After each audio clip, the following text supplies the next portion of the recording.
Naaalala niyo pa ba ang batang ito na gumanap sa FPJs ang probinsyano noon? Ito na pala siya ngayon. Tapusin ang video hanggang sa huli at sabay nating kamustahin si Onyok. Noong 2015, isang maliit na batang may boses ng kalye at ngiti ng langit ang pumasok sa mundo ng showbiz at agad niyang nakuha ang puso ng bawat Pilipino. Siya si Simon Ezekiel Nulos Pineda o mas kilala natin bilang si Onyok. Isinilang noong October 1, 2010 sa Bacoor, Cavite. Bata pa lang, likas ng palabiro, matalino at mahilig magpatawa. Siya ay kasalukuyang 15 anyos na.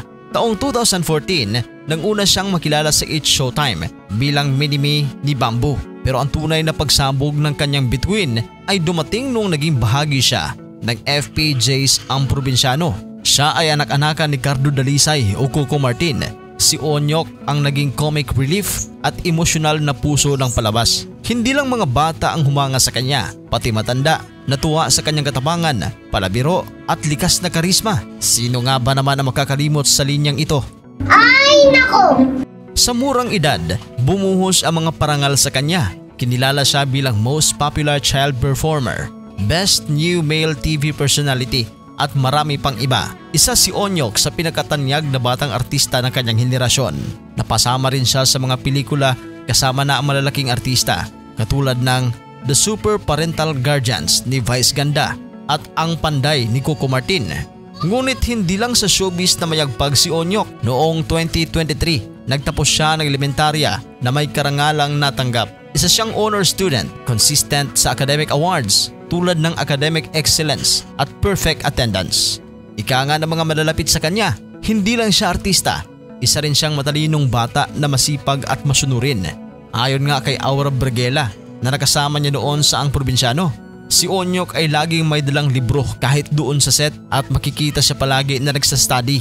Habang lumilipas ang panahon, unti-unti ring nagbabago si Onyok. Sa kanyang social media, maraming humanga sa kanyang glow up. Mula sa chubby child actor ay isa ng binatilyong may karisma at potensyal. Sa edad na 15 anyos, si Onyok ay aktibo pa rin sa digital world. May YouTube channel, Facebook page at may TikTok account.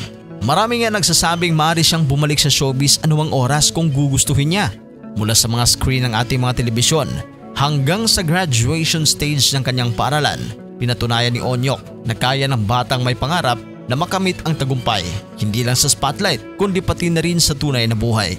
Si Onyok ay hindi lamang child actor, isa siyang simbolo ng kabataan na masayahin, masipag at puno ng pag-asa.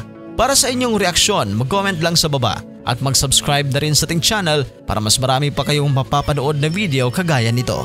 Maraming salamat po.